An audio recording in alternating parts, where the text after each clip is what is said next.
Salut! Si tu aimes bien te maquiller mais que tu n'oses pas encore rajouter de la couleur à tes maquillages, cette vidéo est faite pour toi. Je vais te montrer comment passer de ça à ça, ou encore ça, ou ça.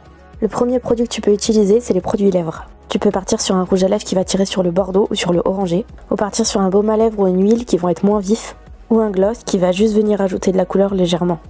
La deuxième technique, c'est évidemment les fards à paupières. Je vous conseille de commencer avec des fards pastels, mais vous pouvez évidemment prendre des fards plus vifs si vous le préférez. J'ai choisi du jaune et je viens l'appliquer en coin interne. Et ça donne ça.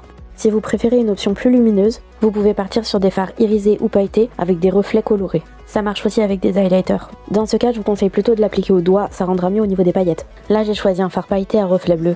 La troisième astuce, c'est les crayons pour les yeux. Il y a énormément de choix, que ce soit au niveau de la couleur ou de l'intensité. Moi, j'ai choisi un crayon bleu pastel.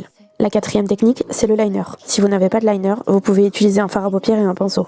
Sinon, vous pouvez prendre des liners liquides ou des liners feutres, en mat, en pailleté, comme vous le souhaitez. Personnellement, j'ai choisi un liner pailleté vert. La dernière technique, c'est évidemment les mascaras colorés. Ici encore, vous avez une multitude de choix au niveau des couleurs et des intensités. Vous pouvez par exemple commencer à utiliser un mascara que sur les cils du bas pour apporter juste un peu de couleur, ou évidemment l'utiliser sur les cils du haut également. Vous pouvez évidemment vous amuser et mélanger toutes ces techniques. J'ai mis du crayon bleu, un liner rose, un mascara rose, un fard à reflet bleu et du gloss rose. Et voilà ce que ça donne. Franchement, amusez-vous. J'espère que cette vidéo vous a plu et moi je vous dis à la prochaine.